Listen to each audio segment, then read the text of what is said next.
Wait, before we start, Matt, check out the picture of my new espresso machine that I just linked in the Discord. I'm picking it up tomorrow, and I'm very excited. What the hell is that thing? Yeah, right? It's a lever espresso machine. What do you think? It's a torture device. Oh, obviously, it's a lever espresso machine. What does that even do? Why? What? Why not just have like a coffee machine? Okay, so here's my reasoning. I'm not going to lie. A lot of it is because it looks cool. And I like the idea. And that's an important part. I want to enjoy 90% of the reason that anyone gets anything. Yeah. And I want to enjoy my coffee and making the coffee. So at the moment I've got the standard, the one that's got an integrated grinder, and it's fine. It makes okay coffee. It's hard. It's easy to make okay coffee. It's pretty much not possible to make really good coffee though, because you have to have a really good grinder to make good espresso. And the grinder in that is not great. It's fine. It does a good job, but I want to make really good coffee now that I kind of understand a bit more about it. How technical it is. So the difficulty with a lot of machines is they require a lot of heating up and a lot of fiddling around with everything. And this one, you literally, so you don't even need to heat it up. You don't even need to preheat it. A lot of the manual ones, you have to preheat the basket and all that kind of stuff. This, you just put the coffee in, you boil the water separately, put that in, bang. So you still have to wait for the water to boil though? Yeah, just in a regular kettle.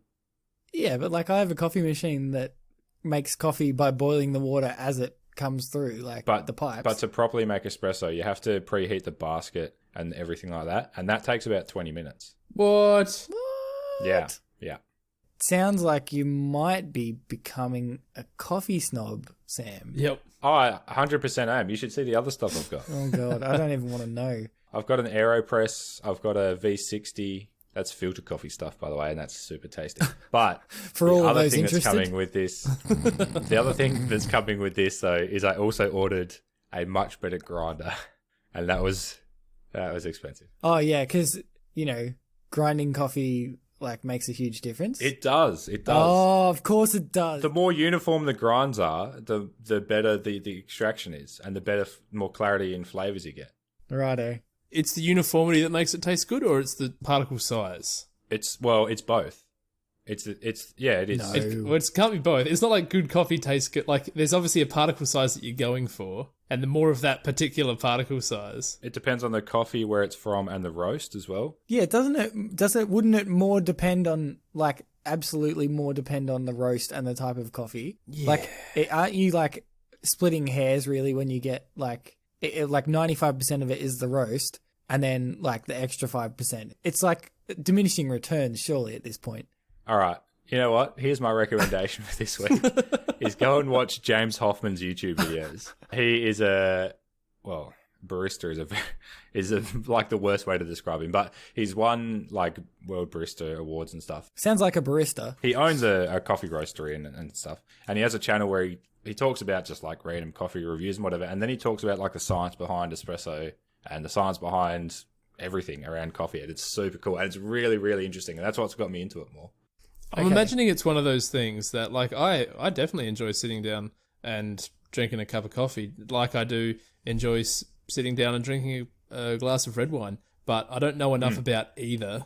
I know what I like, but I can't drink either and think, oh yeah, this is definitely, I know that you can, Sam. I know that you can drink a red and you can say, this is probably a Shiraz that's grown in the McLaren Vale. Nah, I can't do that.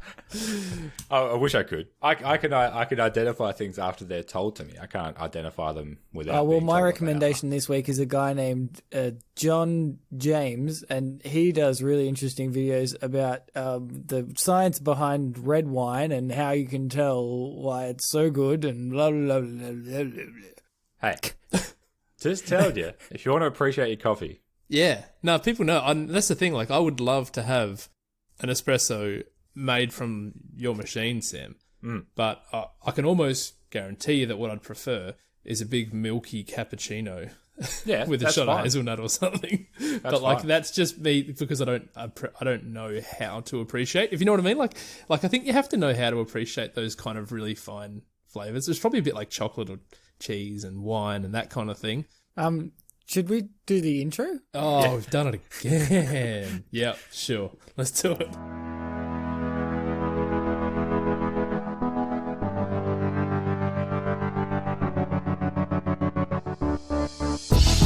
Join us on an investigative journey. We'll educate each other on a range of scientific discoveries, concepts, and phenomena. As well as a dive into the complex world of pseudoscience to separate the factual from the fabricated. I'm Matt McCabe. I'm Bateman. And I'm Sam Losarica. And this is Idiot Factor. Oh, took it. Shut up, Sam. I think just because I took your line last week that you can take mine. If you like the show, please rate. Oh, no, sorry, that's a date. You're a little early. I've got to do the show. This is not Idiot Coffee. Yes, despite the ridiculous introduction. Oh, this is not leaving that Idiot in. I was just talking. Yeah, no, I'm not going to leave it in, obviously. We don't want to put people to sleep before the podcast starts. Yeah, that's a fair call. Well, some of it was good conversation. Maybe gonna have an episode on coffee. Oh, please. But Sam is not in charge of that one. If I'm not in charge of that one, I'll be furious. Anything been happening this week, gents? Well, I'm gonna ask you guys: are either of you claustrophobic? No. Or I don't know, but I don't love the idea of finding out. So maybe that makes me claustrophobic. I think there's a difference between having a preference against something and like genuine claustrophobia, though. Yeah, I mean, phobia is pretty like that's a lot of fear. Yeah. Whereas I'm not sure I like closed spaces, but like I'm not sure I would consider it a phobia. Have you ever been in a cave? No. See, this is why I'm kind of worried to go in one because I feel like I'll freak out, but I'm not really sure. Because there's caves that you can walk into, but then there's caves that you need to crawl along the ground on your belly, like pushing your body through cracks in the earth. Last time I did that was like in primary school, I think, and I didn't mind it then. Well, imagine if that same cave that you're squeezing your body through only just is also filled with water. Yeah, I like that. Yeah, that's one step even further, and I am not keen on that. The reason that I'm bringing all this up is that some friends of mine and Christie's, Ryan and Victoria, are cave divers, and last night we went around to their house for dinner, and they've got all of this cave diving memorabilia all around the house, and there's maps of caves drawn on the walls, local caves around Mount Gambier. Like Mount Gambier is pretty much the hub. It's like the prime spot apparently for cave diving in Australia, and these guys moved down from Adelaide to be closer to the cave diving. We spoke for ages about cave diving, and man, it is interesting. Like, there's so much going on. You have to know about, obviously, diving to start with, because some of these caves have like an effective depth of 100 meters underwater, so that's a lot of pressure. Right. And the deeper that you go, you've got to regulate your gases. Like Ryan uses a rebreather, so that recycles the gases. But if you don't, you've still got to regulate gases, and you've got to be careful of the bends, obviously, because if you're going deep enough, decompression sicknesses can get you. So there's all of this that you've got to be aware of, and that's stuff that you have to be super careful of. Bends is like nitrogen bubbles in your blood, isn't it, Sam? I don't know. Yeah, it is. Sorry. And thanks, Dr. Sam. Hey. Oh, sorry. I forgot about all those patients I see at hospital with the bend. Oh, well, you're a doctor. You should know everything. So. Oh, yeah, that's how it works. Sorry. No, it is. You can get like embolisms and stuff in your lungs, and it's really nasty. So you've got to be really careful about it. And then there's all this other cool stuff that you really have to know a lot about, like underwater navigation. Like, before you even get into the gear, you've got to know, how do I actually get into this cave, down that passage, and then know how to get out again? It seems like a lot of effort and a lot of terrifyingness. Well, yeah, it would be terrifying, but I'll tell you what, after my conversations with Ryan and Vic last night... Oh, you're keen, aren't you? All day today, I've been thinking about cave diving. Please don't die in a cave somewhere. No, but you don't like it's good. Oh, well, as long as you don't, then that's good. No, but people do though. Oh, they do. Yeah, You definitely could. Wasn't there a death there in Mount Gambier not that long ago, like a couple of years ago?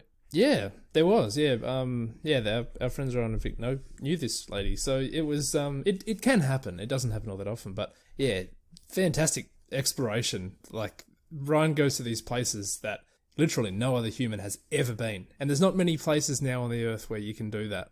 No, that's true. It's super interesting.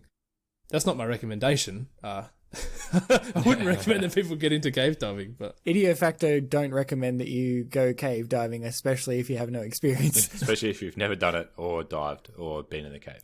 But I actually would love to get Ryan on the podcast one week to chat about cave diving, because there's so much amazing science that goes into it. For a human to be able to go that far underwater into a cave, it is... Yeah, it's kind of a convergence of a whole bunch of different sciences, hey? It is, yeah. Yeah, really fascinating. Anyway, that was totally unrelated. I just thought I'd bring that up because it's been on my mind all day. No, that's much more interesting than talking about coffee for 6 minutes. Which will have no context because you'll cut it out. No, we're going to have to leave some of it in now. Oh, dear. What about you, Matt? What's been happening your week? I spent the weekend in Jarvis Bay, which is, for those of us who are not of a New South Wales persuasion, it's the south coast of New South Wales. And the water there is unbelievably clear. It's some of the clearest water you'll ever see. And there's a lot of snails on the rock shelves there. So I spent, much to my girlfriend's dismay, I spent a lot of time perusing the rock pools and ignoring her. So Rock pools are cool, though. Yeah, they're really cool. They are amazing. But I unfortunately only found snails, which are interesting, but there's, sometimes in rock pools you find really interesting things. A couple of dead crabs, but no octopuses or anything. Bit disappointed. But anyway. Octopi? Do you listen to this podcast, Sam? Yeah. We've been through this. I did a whole episode on cephalopods, in fact. Yes. Yes, you remember, right? No, it's octopuses. No, it's octopi, I'm telling you. Oh, okay. Well, you are a doctor. You know better. Is it really octopuses? That's such an awkward word. I know. Yeah, no, it's definitely awkward. But it is octopuses. Octopi is a baker's term for like an 8-sided Wow. tart or pie that you would... Wow. No? All right. No, it's actually 8 times the number pi. Yeah. It's like a 24-sided. Yeah, 24 point whatever. Yeah. Anyway. 25.132741238. Thanks very much. Wow, I'm glad someone did the maths. Just in case you were wondering. Yeah, I was. Was desperate to find out. Yeah, good. Anyway, what's going on with you, Sam? So I thought I'd start a new segment this week I've come up with, which is going to be addressing some common medical or health myths. So I'm going to kick it off with one that I came across with a patient and his wife in the hospital last week, that arthritic joints ache more when it's raining. Have you heard that one before? Well, I've heard when it's cold, but not when it's raining. So it's a bit of both. I hear this quite often from my mother-in-law. She often says, there must be a change coming. I can feel it in my knees. I can feel it in my fingers. Yeah. And you hear it from a lot of people. Do they say they feel it in their fingers, they feel it in their toes? Yeah. Christmas is all around them.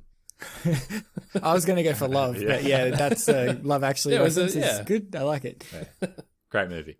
Yes, so the interaction that kind of motivated me to investigate this myth occurred on reviewing a patient on the ward. He said that his knee pain was worse than normal on this particular day compared to the last few days. A pretty common complaint on the rehab ward because they do a lot of physiotherapy and get a bit sore.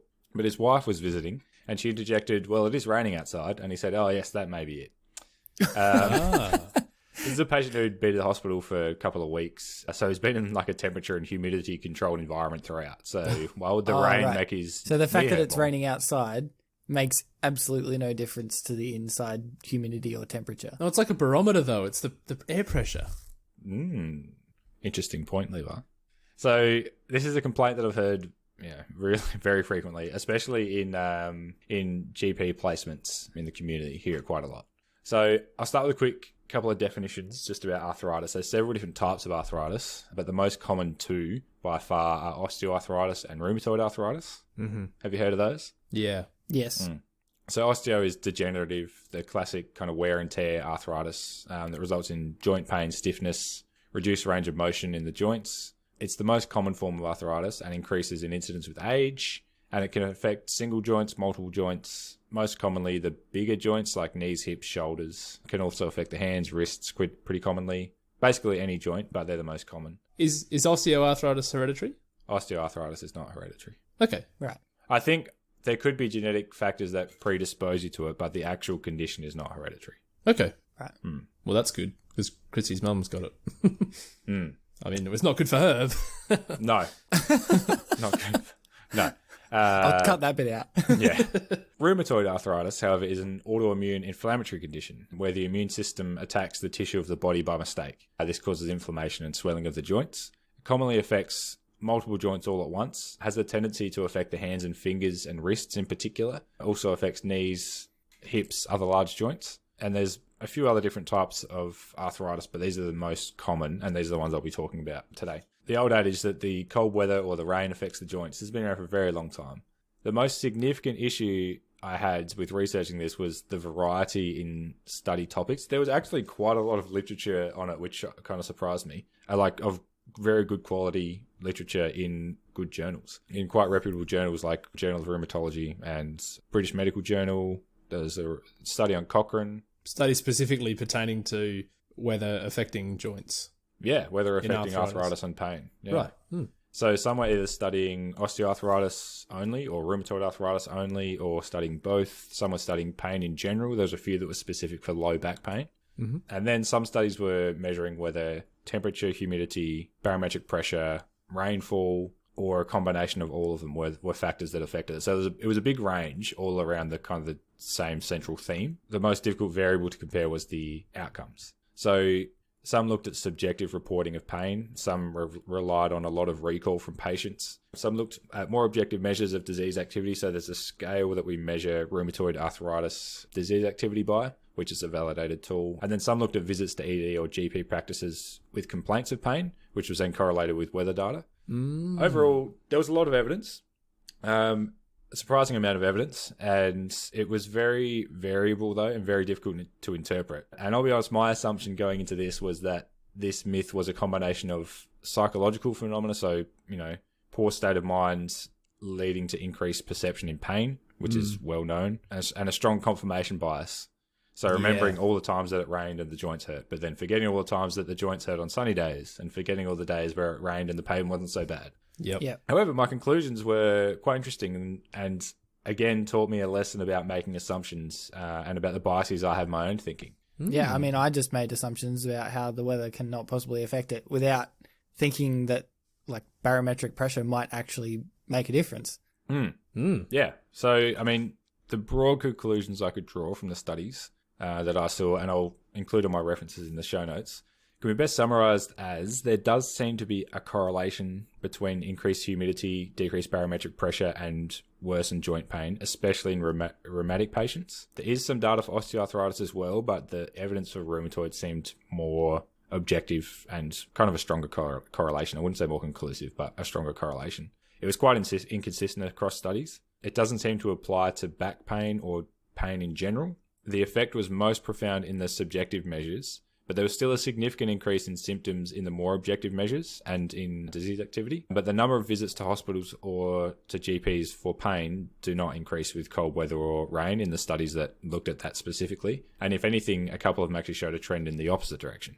Oh. Right. That might have something to do with people being out in the good weather more and doing more exercise or something like that. Yeah. There's probably a confounding variable there somewhere. Yeah, definitely. And, whilst weather conditions may have a direct impact, with the theory being that a drop in barometric pressure causes contraction of tendons, muscles, bones, scar tissue, so increased strain on the joints, causing increased pain, the overall result and experience of the patient is likely multifactorial. Worse weather conditions leads to decreased activity leads to increase in pain in arthritis, Right. along with the psychological factor. Yeah. But overall, there does seem to be a correlation between decreased barometric pressure, increased humidity, and worsening pain in arthritis. Okay, but it's obviously not that significant if it's, if we can't pin it down to one particular factor, the impact is probably not that clinically significant. Not clinically significant to change management or anything like that. Right. But it's just, interesting that the anecdote actually holds up. Yeah, right. Yeah. Oh, yeah. I don't know. I'm not quite sure I would say the anecdote holds up necessarily. It just can't be disproved. How would you define a significant increase in pain in such a subjective measure that's variable person to person? Someone who's experiencing the pain will definitely tell you it's a significant increase. Yeah, I guess so. I guess it's one of those things that if you've got like an unconscious bias, or if you have a preconceived idea that poorer weather leads to increased pain, even if you're not actively thinking that, if you get asked how your pain is, even without the person saying, hey, it's cold outside, how's your pain?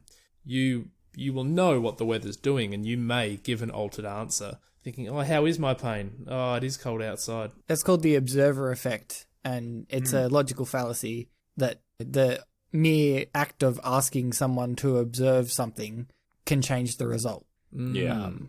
So that is it's a data bias that needs to be taken into account. But I don't know. You haven't exactly convinced me that it's a thing, but I'm certainly not as dismissive of the idea as I was when you first started, Sam. Yeah, I'm sure psychology plays a huge role in it as well. Yeah. And those things that I thought initially, such as confirmation bias playing a big role, I'm sure that all adds into it as well. But on objective measures of disease activity, which are not self-reported things from patients, it's actually objective examinations from doctors, there was actually an increase in disease activity which correlated with low barometric pressure. Yeah, right. Yeah. Okay. Well, that's interesting. And I mean, the amount that it changed and even the finding that it did change did vary across studies. But just the general trend seemed to be that there was a change, a worsening. Yeah. There you go. Well, I'm going to change gears a little bit and talk about today's main topic, which is jellyfish, or more specifically, the phylum of animals called Cnidarians. So that's Cnidarians, Cnidarians with a silent C. In the words of Cara Santa Maria, that's a fun one. Yes. That is a fun word. One. Yeah. Nida, like the CNIDA, comes from the Greek, which means nettle, but that doesn't really describe what they are. So I'll just tell you what they are. Jellyfish are obviously not fish in any way, and the only real similarity between fish and jellyfish is that they live in the ocean. Although the word fish is kind of biologically meaningless anyway, because things like starfish are clearly not fish either. So pretty much just stop using the word fish.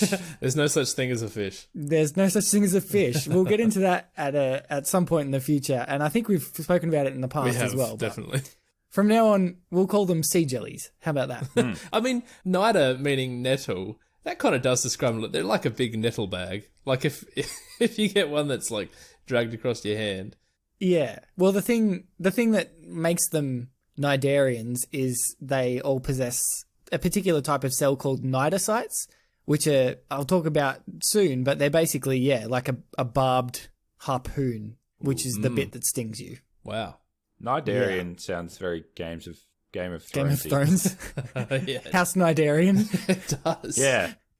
That's what it sounds like. So the hierarchy of biological classification, we have spoken about this before as well. It follows the structure. And what's your acronym for that, Levi? King Paul cries out for good soup. Yeah. So kingdom, phylum, class, order, family, genus, species. But annoyingly, and one of the major reasons that I hate phylogeny so much, the phylum Cnidaria contains subphyla. So basically a subphylum is a classification that lies between phylum and class, because of course it does, and we have to make it more complicated than necessary, otherwise everyone would understand it easily, right? Taxonomy's weird, man. Yeah, it's really annoying. But it's basically that, like, they're so similar to each other, or they're similar enough to each other to still be in the same phylum, but they're different enough to not quite be in the same class. But then, some sources list them as a different class, some list them as a subphylum. It's very complicated. All you need to know there are three basic groups of Cnidarians: Anthozoa, or corals; Medusozoa, or what we would traditionally recognize as sea jellies, like the pulsing jelly blobs with the tentacles, and Mixozoa, which is a highly reduced form of weird parasitic pseudo-animal that we'll talk more about those later. They're really bizarre. Whoa. And they're like barely even animals. Cnidarians are basically hardly even animals anyway, but the Mixozoa are really, really strange. Did you say the Mixozoa are like parasites? Yeah, we'll get into that a bit later, but How are they? They sound very different to the other subphylums. They are, yeah, very different. Did you also say they're barely animals? Barely animals. They only consist of a few cells. So, Cool. like a handful of cells, like 100 cells. Oh, wow. Yeah, it's really bizarre. I feel like this is going to be as weird as the cephalopod episode. I think it's probably weirder. Oh, yes. Nice. Yeah. So the thing, like I said earlier, the thing that differentiates Cnidarians from everything else is the presence of that cell called a cnidocyte. And basically, it's just a little harpoon that's coiled up under a whole lot of pressure into a little capsule that kind of looks like a closed flower bulb. You know, like before a flower blooms, it's like a little bulb. And then imagine that there's a little harpoon that's coiled with a rope inside that little capsule. And this is at a cellular level. At a cellular level. So they're very, very small. Whoa.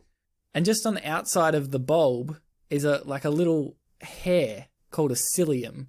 And basically that can detect when something brushes up against it. You know, we have lots of psyllium in our bodies. We do. We, in fact, cilia are not that unusual biologically. They're in a lot of places. But these particular ones can also sense chemicals and both chemical and physical presence of another animal. So that's mainly to stop wasteful firing of the cell. What kind of chemicals do they detect? It depends on the species, but it's mainly biological chemicals. So like sweat would do it. Oh, wow. You know, the Okay. presence of proteins or amino acids or things like that. Right. Yeah, so it detects like something that has a biological origin. So then brushing up against a rock is So not gonna... specific things, but like classes of chemicals. Yeah, again, it depends on the species. Some are very targeted, but most are fairly general. Okay. And that stops, like Levi said, if you brush up, like if the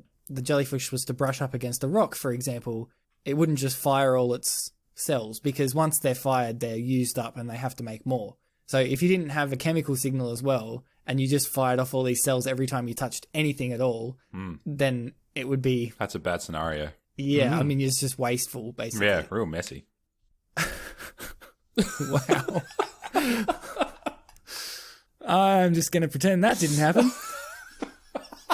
Anyway, so when these cilia detect the presence of something biological in the water, and then it feels something brush up against it, it triggers the harpoon to fire.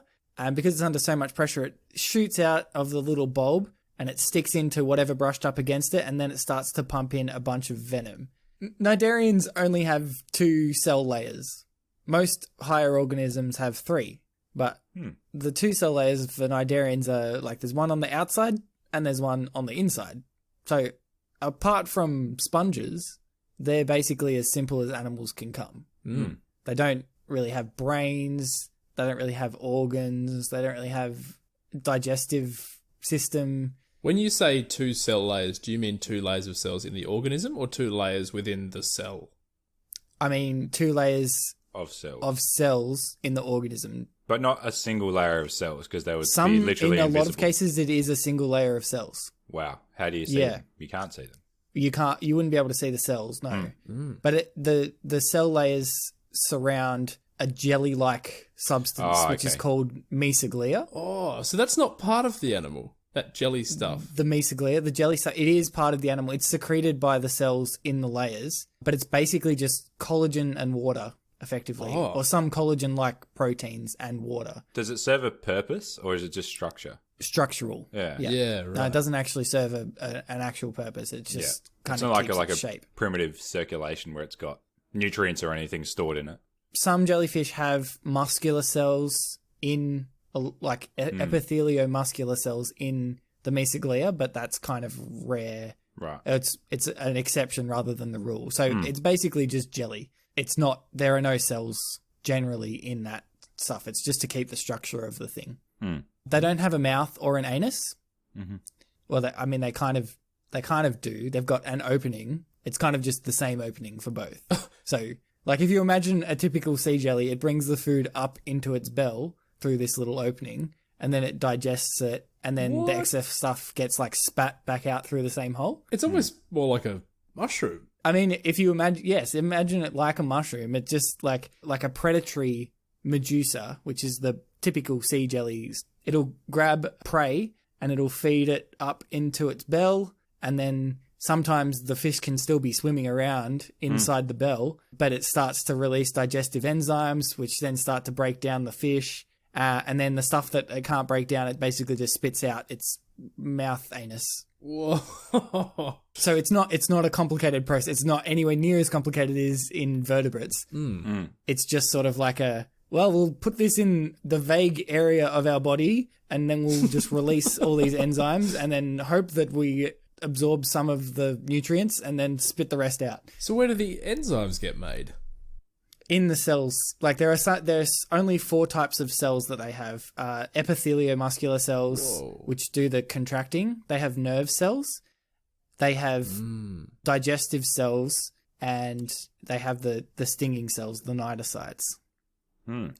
There are a couple of other cell types that they have in specific circumstances, but that's the main types that they've got.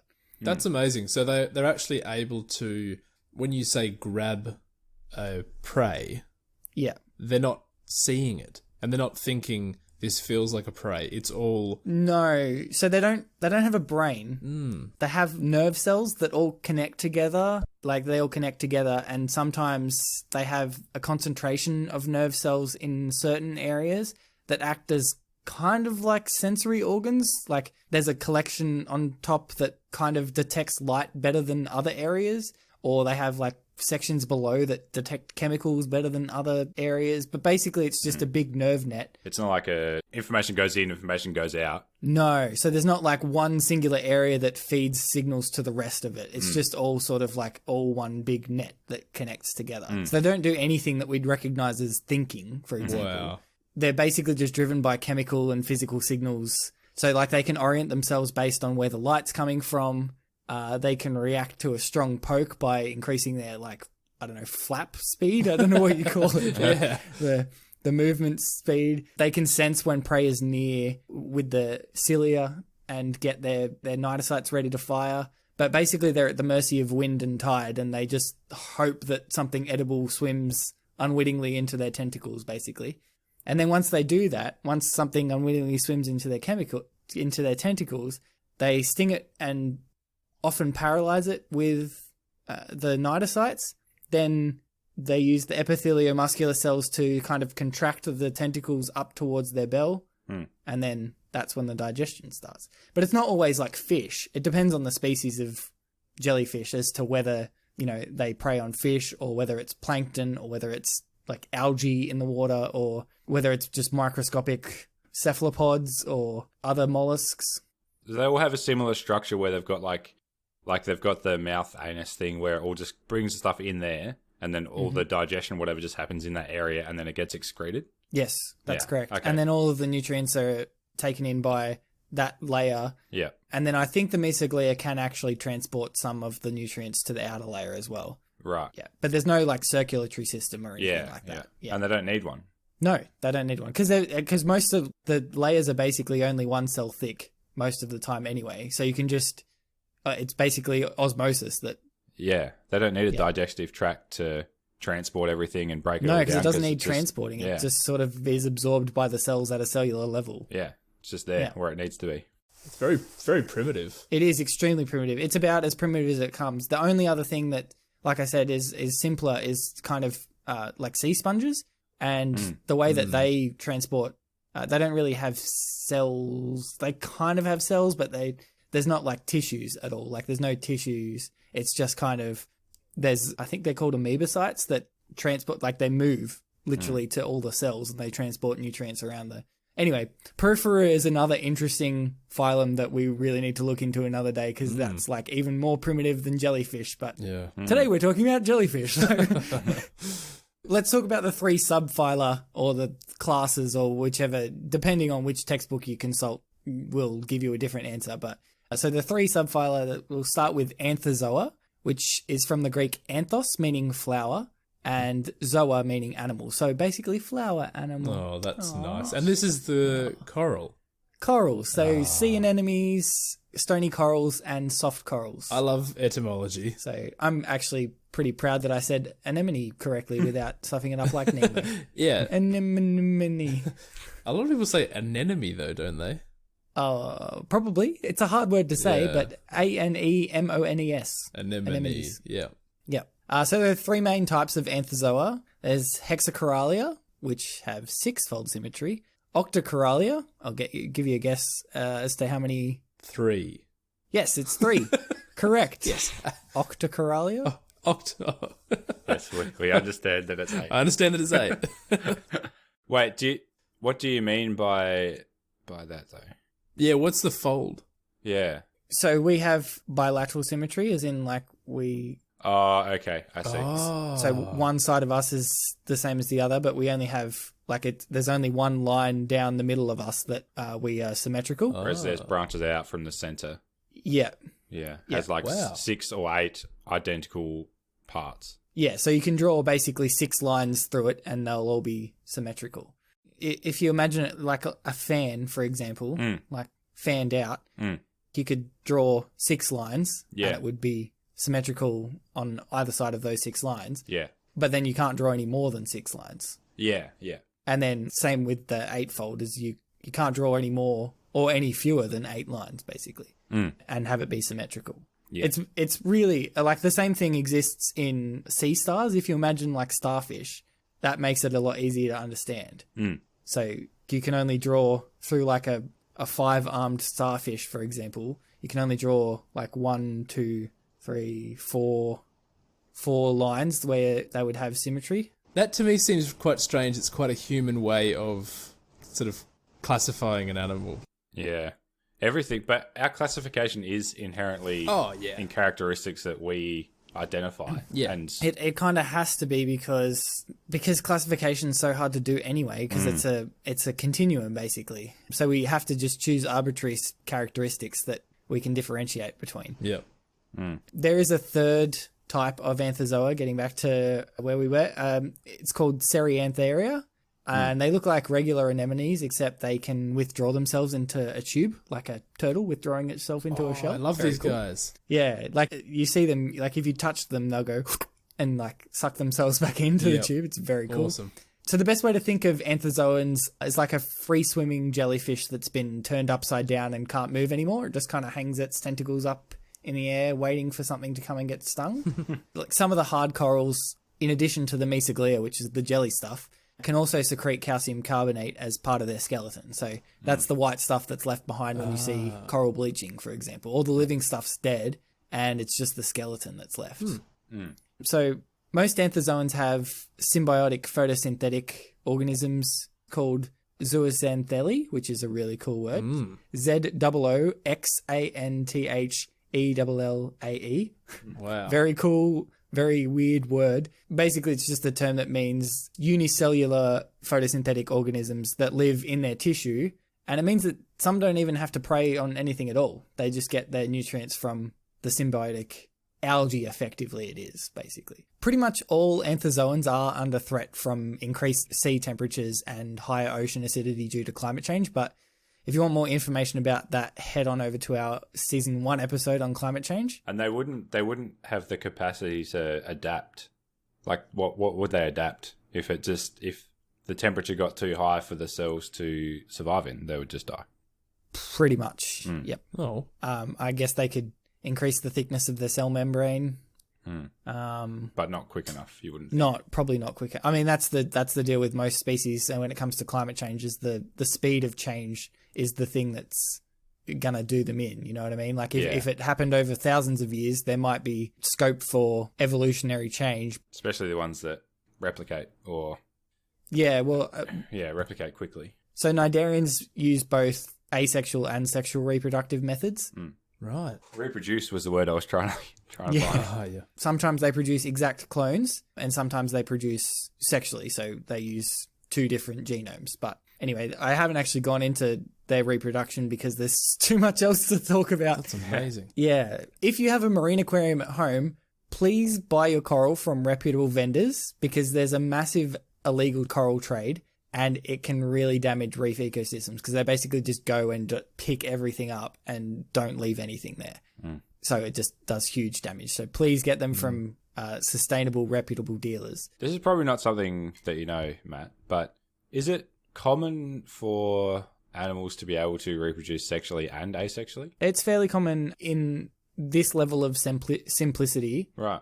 Yeah, it's pretty common. Cool. Yeah, plants can do it. Yeah, I know plants can, but yeah, it just seems like it doesn't, well, you would think that evolutionarily sexual reproduction would provide an advantage over asexual. Yeah, but it's not always feasible. Yeah, true. So then I guess asexual is useful for when you can't sexually reproduce. Yeah, and it's kind of like a broadcast medium. You basically just like, I'll just make heaps of myself and broadcast myself out to the world. Yeah. So it's a method of getting to sexual reproduction eventually, I think. Yeah. And in the evolutionary timeline, there wouldn't have been and as we can see by these animals and these phyla, there's not this generation produces asexually and then the next generation produces sexually. There's obviously a lot of mixing and weird things going on inside the animal, and it would have been a gradual process. And I mean, asexual reproduction does still leave scope for some minor mutations. Yes. Yeah. So it's not completely without benefits or risks, but yeah, I think it's more just a method of getting to sexual reproduction eventually, more than it is anything else.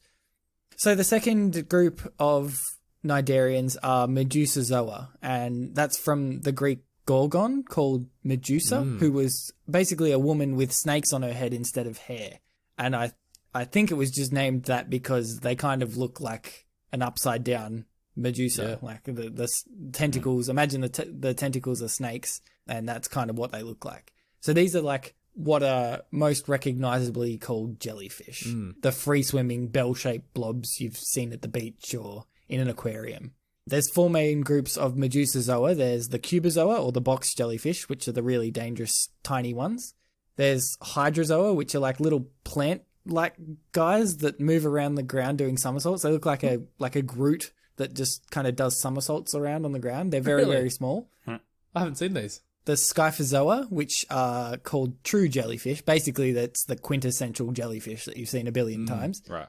And staurozoa, and they're called stalked jellyfish because they're pretty much just like coral. They hang around on the bottom upside down, and they have a stalk. And so most Medusozoa move around using a form of what I think is generously called jet propulsion. Basically, they contract their bell using their muscular cells, and then the mesoglea, because it's pretty rigid, sort of bounces back to the regular shape. And that method lets them move through the water relatively well, but again, they're subject to wind and tide. They've got no chance of fighting a strong tide. Also, they've really got nowhere to go. Yeah.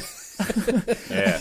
Like they don't really know. They're not trying to get somewhere. No, they've got no destination in mind or anything. They just kind of like, oh, it seems warmer over here. I'll go over here because it's more likely that there'll be plankton over here. But they're not thinking any of these things. It's just like, I have sensory cells that detect warmth over here. So in warmer waters, there's more food available. So it kind of moves towards that area. But then like a strong wind comes and blows it in the other direction entirely and ends up in cold water. So the thing about jellyfish is it's a lot about luck as well. From what I understand about them, they seem to follow like a similar bloom pattern to like algae. Like an influx of nutrients will mean that small organisms like plankton and things will be able to grow because there's plenty of nutrients for them to feed off, like an algal bloom, and then you'll get these blooms of, because they're seasonal, aren't they? You get these blooms of jellyfish. Yeah, it depends on the season and it depends on the volume of other organisms for them to feed on. But yeah, it generally does follow that relationship because when there's more prey, there are more predators, and so when you have an algal bloom and you have jellyfish that eat algae, then you'll get more jellyfish. So it does kind of follow that relationship, but it's never quite that simple. But yeah, if you were to reduce it to its essentials, that's pretty much the case. Yeah. So then you have the third group, which is the Mixozoa, and so this is from the Greek word mixer, meaning slime or mucus, and zoa meaning animal. So they are slime animals. And that's pretty good explanation of what they are. They are some of the simplest organisms that exist. There are like 2,000 species described, but experts estimate that there's like 30,000 undiscovered species because they're just so small. And they're parasitic. They have basically done away with all of the other cell types that all of the other jellyfish have. So they don't have muscular cells. They basically don't have multicellular development. They don't coordinate. They don't have nerve cells. They don't have any cell-to-cell communication. They don't respirate. They don't do any of the things that animals do. Basically, like, ask me a question about what you know about things that animals have to have. Well, we did the same thing with cephalopods, just a digestive tract. Yeah, like, literally anything that you can think of that's like, oh, animals have to have this. A circulatory system. Yeah, no, Mixozoa don't have any of it. A nervous system. No, nothing. No, they don't. They're basically just some cells that absorb nutrients from a host, basically. They're just parasites. It's very, very weird. How does something like this even exist? It's obviously related to, they still possess the cnidocytes, like the harpoon structures, which is the only reason that we really know that they are directly related to the rest of the Cnidarians.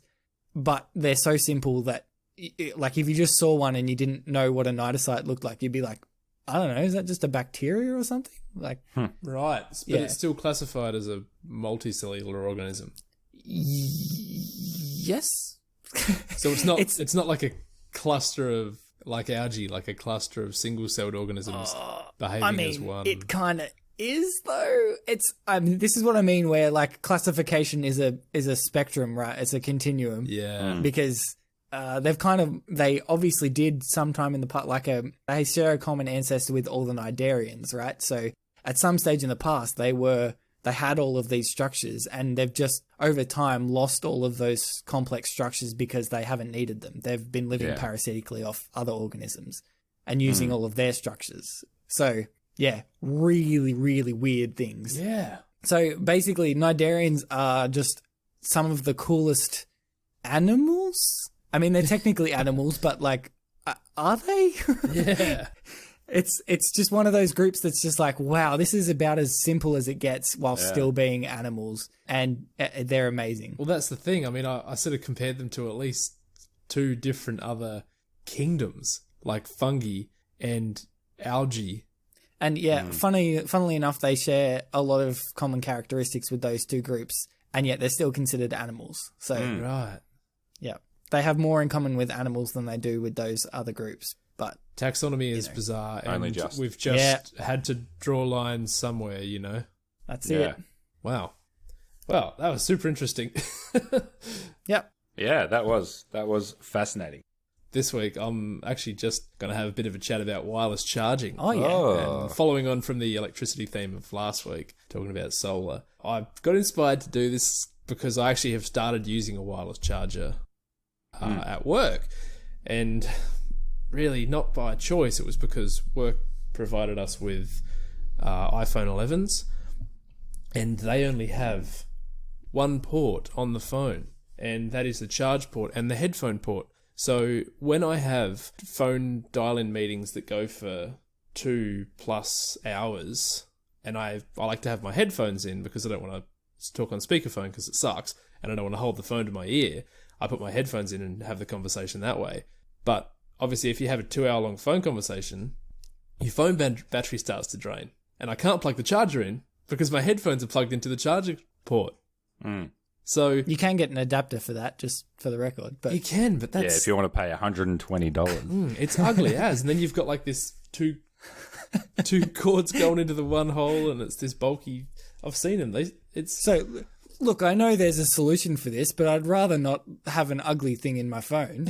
Well, you've picked the more elegant of the two solutions, I would say. Well, I mean, the most elegant would probably be to get wireless headphones. Wirelessly charge while you're using wireless headphones. Yes. Well. Enter 2020, Levi.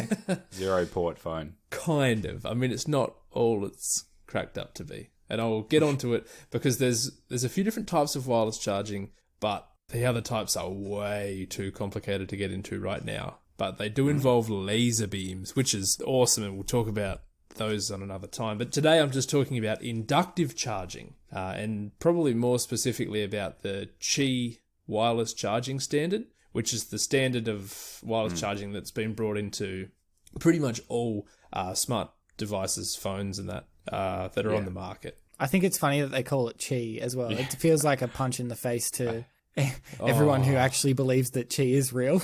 Yeah, it actually frustrates me that it is called chi. Oh, yeah? Well, I mean, I don't know how much I want to get into this, but Shows you how non-specific the term is, though. yeah, It doesn't really mean life anything. force, energy. Yeah, anyway. It's called the Qi wireless charging standard. So how this inductive charging works, it was discovered in 1831 by Michael Faraday. And he also invented the Faraday cage, as you referenced in, I reckon it was episode 4, Matt, about microwaves. Really interesting invention. But That's amazing that it only took us like 200 years to implement wireless charging then. yeah, I mean, we knew that it worked, but for a long time we didn't have any real use for it. It was a bit like the way that we knew what solar panels were. Let's be honest. We still don't really need it. No, No, we we Still don't definitely really have a use no, for we it. Not at all. We don't, and I'll sort of get into that. But Yeah. so obviously with inductive charging, there's lots of physics involved that I won't get into, mainly because I don't really understand it. But I understand enough, I suppose. And I won't talk about electricity generation because these are kind of linked. And I'm talking about electricity generation on a large scale or even in a generator, because this is probably worth an episode in itself, because it is very interesting. Basically, how it works, inductive charging, if you apply a charge, an electrical charge, to a coil of copper wire at a certain frequency, it will produce a magnetic field of alternating polarity. It's essentially an electromagnet. Yeah. So these inductive charging modules or transmitters have very simple design. All it needs is alternating current from your wall socket. It has an electric oscillator, which is a chip that essentially modulates electricity to produce a certain frequency of alternation. And then on top of that oscillator chip, there's the transmission coil, which is just a big coil of copper wire. When alternating current is passed through the copper coil, it produces a magnetic flux. So this is the transmitter. This is the part that you would have sitting on your desk. And then on your device end, so inside your phone, you've basically got a mirror image of this setup. So there's a copper coil that gets excited by this magnetic flux, and this produces a charge. And then this charge then passes through a special chip that converts the charge into a usable current that the phone can use to charge its batteries. So it's fairly simple, but it requires some pretty complex physics and engineering to actually get it working in a usable way. Sounds very inefficient. It is. Yeah, it's very inefficient, but what it means is that we can have this technology in things like bench tops. We can have an inductive charging pad in a bench top or the center console in your car, and even in mouse pads. And I believe, friend of the podcast, James Finan, has inductive charging in his computer mouse pad, I think, to charge his wireless mouse. He does, yep. And also, Mike. No, he doesn't. I think he said he wants one. He said he hasn't got one. Yeah, Sorry. he needs one. What a noob. Sorry, I was just trying to give you a shout out, Mike. He's already been on the podcast. Yeah. He doesn't Shout need a out to Mike for not having a wireless charging mouse. Well, maybe he can make up his mind about whether or not it's worth it after this. So obviously there's a lot of advantages. We've already spoken about a few, but you don't have to worry about plugging in cables, which is a massive bonus. Is it though? Something that I hadn't really thought of is the application for medical devices implanted in the body. Have you ever heard of this, Sam? Yeah. So a device like a pacemaker that has a battery that can run out, rather than having an operation to replace that battery, you can inductively charge the batteries within that device. Yeah. The trouble is, Heat?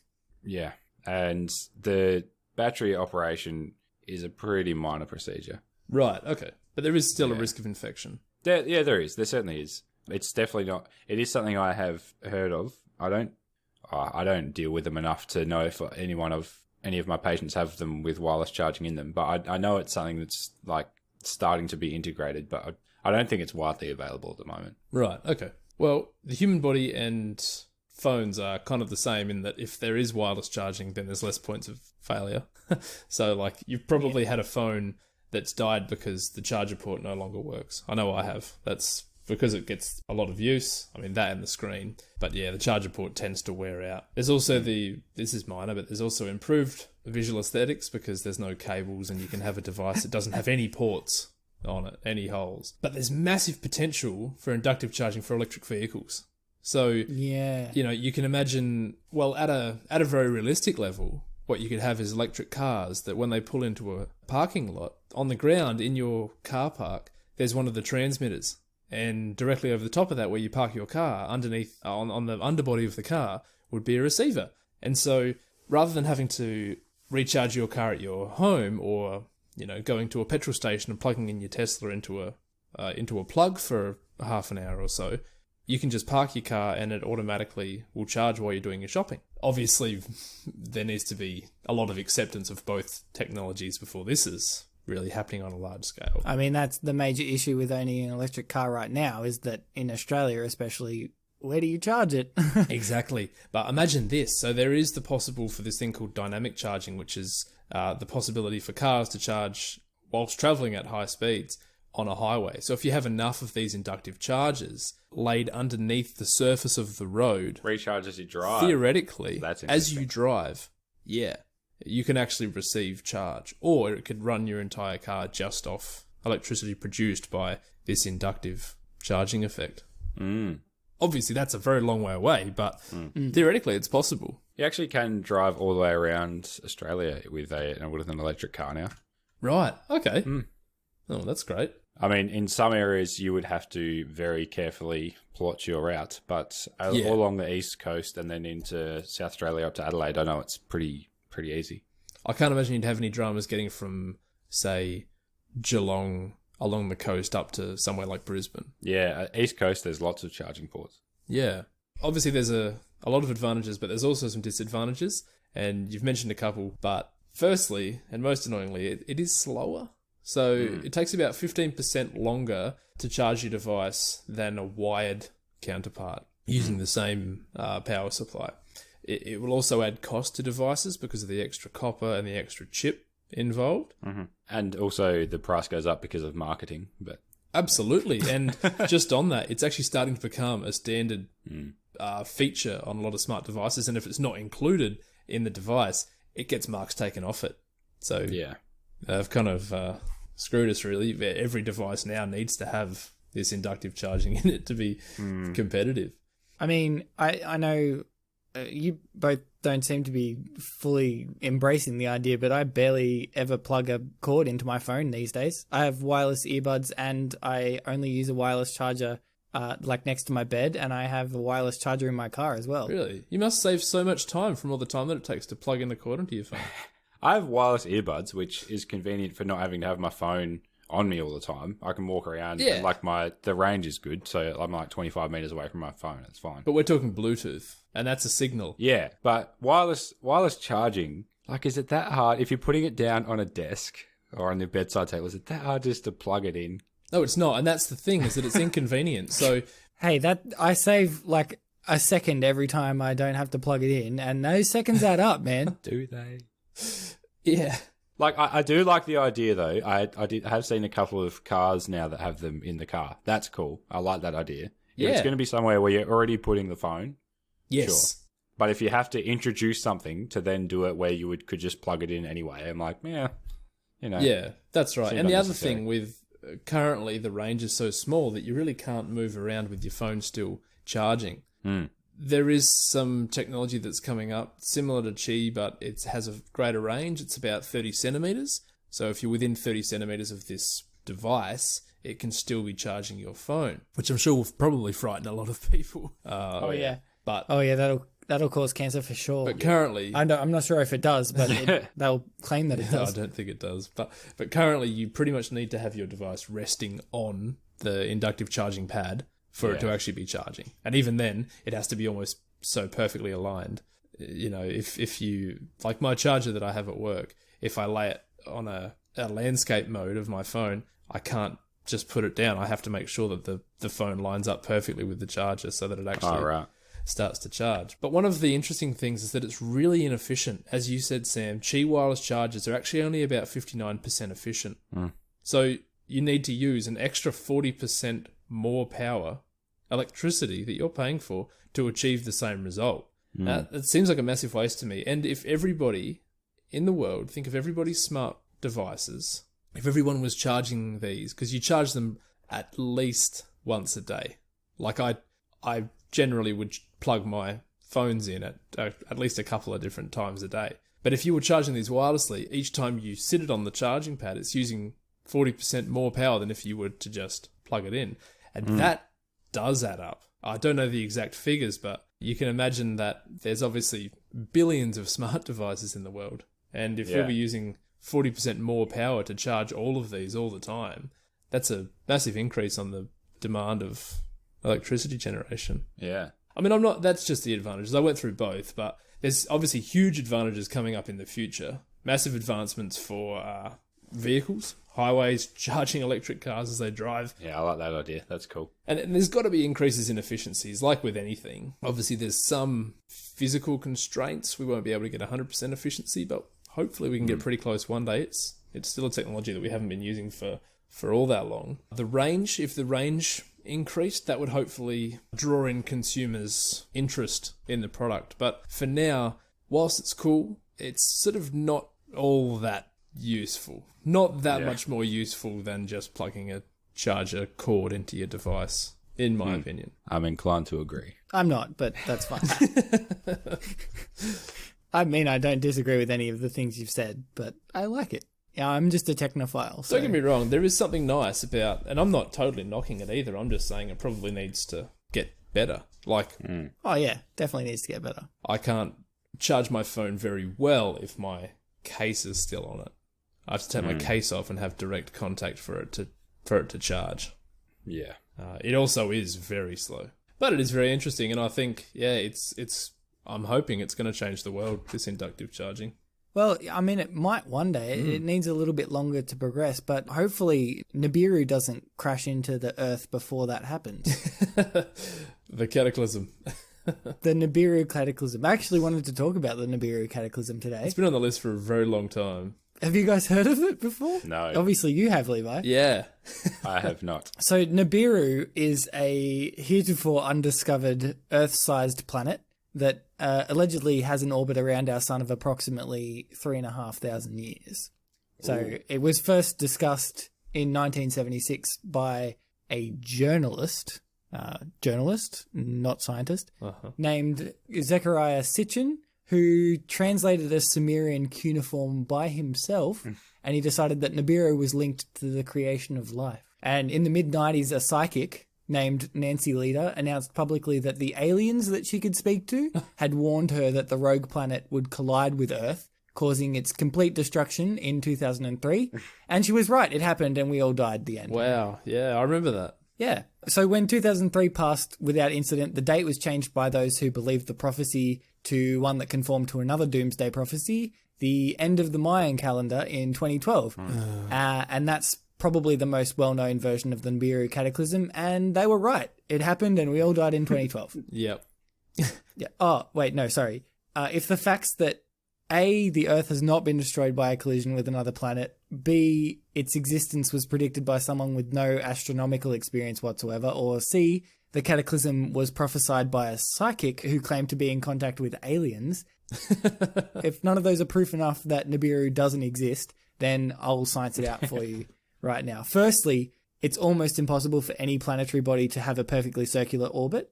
So the ovality of orbits is described as the eccentricity. So a very eccentric orbit will look like an oval, and a less eccentric orbit will look more like a circle, right? Yep. So basic astronomical calculations would suggest that in order for the orbit of a planet like this Nibiru, it would have to be so eccentric, so flat, that it would more look like a stick than an oval. Wow. Yeah, because I was going to say, if it's got an orbit of 3,000 to it, how could it possibly crash into the Earth? How could it get that close to the sun? Well, secondly, if there was a planet that did have this ridiculous orbit, in order to complete it in 3,600 years, it would need to be going so fast that it would literally fling itself out of its orbit, and it ended up traveling like way far away from our solar system anyway, so it would never come in contact with Earth. And thirdly, and most convincingly, any planet that was on its way to hit Earth would be visible to the naked eye, because it would be brighter than any star in the sky, and it would continue to get brighter for years before it eventually collided with Earth. So never fear, there is no such planet as Nibiru, nor is there ever likely to be a cataclysm whereby we're hit with a planet-sized object. In fact, we're much, much, much more likely to be wiped out by a meteor impact like the one that killed the dinosaurs. Yeah. Well, So interestingly, nobody has yet managed to predict the exact date or year that the world will end. Is that because they were just slightly mistaken, or is that because they can't actually talk to someone or something that can see into the future? I'll let you decide that one, but... It's the same old story with all doomsday prophecies, though, isn't it? Like, the date will get changed. You know, it doesn't happen, and then, oh, wait, where? Yeah, we must have made a mistake in our calculations. Let's do the calculations. What was that? 2012. Okay, 2021. Yeah, we meant to say 2021. We just got the 12 and the 20 mixed around. Yeah. Oh, when you were explaining before, I was going to ask a question of, I'm glad you scienced it, because I was going to be like, but how could it possibly crash? And I was like, what's the point? What's the point of asking that? I mean, I didn't obviously do this research myself. Yeah. Somebody else who actually knows astronomy has sat down and worked out how fast this planet would need to be going. Yeah. But, like, for those three reasons, it's obviously absurd. Oh, yeah. Yeah. Anyway, does anyone have any recommendations? We already know what Sam's is going to be this week, but Levi? I had 2 ready to go, and I'm just going to have to choose one. Now, I'm going to choose the recommendation of gardening. Take up gardening. I'm sorry. Because I like that. it's really satisfying. Grow your own fruit, grow your own vegetables, herbs, even just grow a flower. Put plants into dirt in your house and put it near a window. And You know what? remember to water it. I have to agree with you. I'm now obsessed with plants, and I've become a crazy plant man. I started with one small one, and I now have 5, and it's only been a couple of weeks. Well, it's only going to get more and more. I think it's exponential growth. I can't even count the amount of plants that we have in our house. Like, walking through it, it's probably just about in the triple digits. Like, we have plants everywhere. This is just inside our house. Not to mention your veritable orchard that's in your backyard. Yeah, man, I love it. We've got an orchard. I have a Literal vegetable orchard, yeah. garden. I have gardens that are purely ornamental. We grow roses, which is, who the hell am I? But, you know, we've got roses and box hedges, and it's just so satisfying. And you don't say that you can't do it in a small space, because my very first vegetable garden after moving out of my home, I grew in broccoli boxes that I got from Woolies. And I filled them up with dirt. I bought some soil from a hardware store, and I filled them up, and I grew tomatoes, and I got a heck of a crop. And I reckon I grew cucumbers and lettuce as well. I grew heaps of stuff, and super satisfying. And it really keeps you in touch with where our food actually comes from and how difficult it is to produce a crop of usable food. And it's so satisfying, isn't it? It is very, yeah. So get out there, plant something. That's my recommendation. Nice. Cool. Sam, is your recommendation actually the coffee thing? No, it's not. Okay.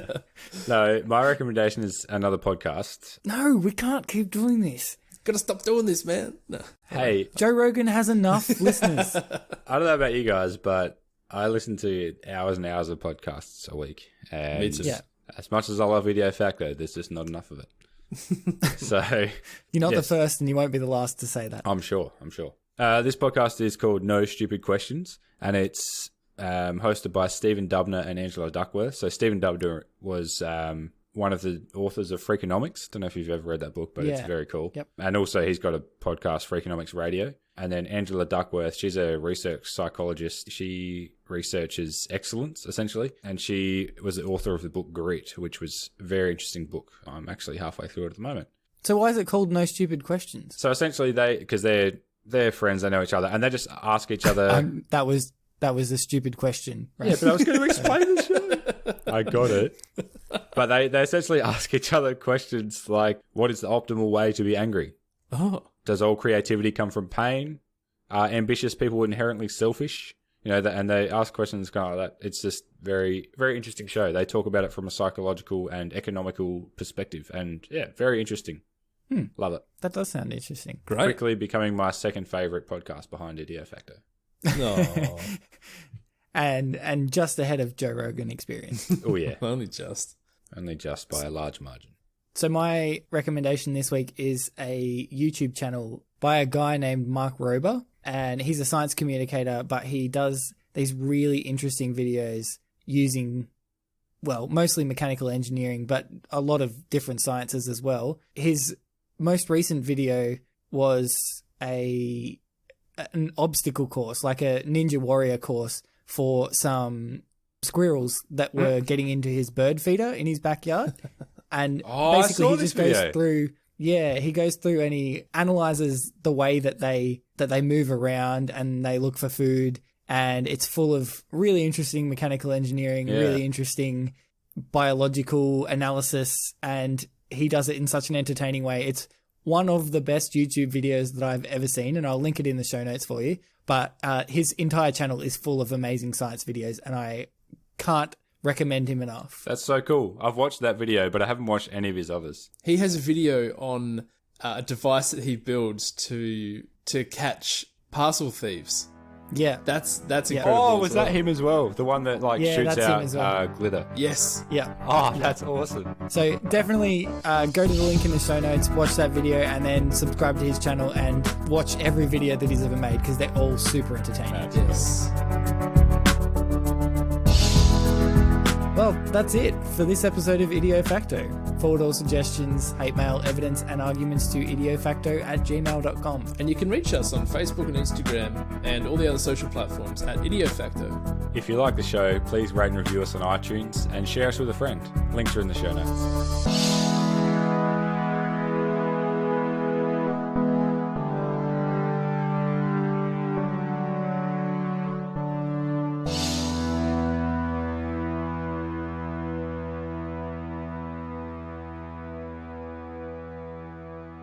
So an individual jellyfish can have millions of these stinging cells all over their body, but they're most prevalent on the tentacles. And if you brush up against a tentacle, you can get literally thousands of these cells sticking into you and pumping venom into you.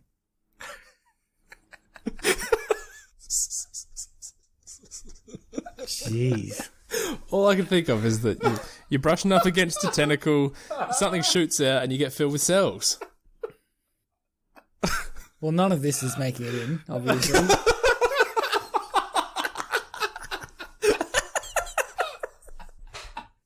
You have to cut out me snickering in the background for the last 2 minutes.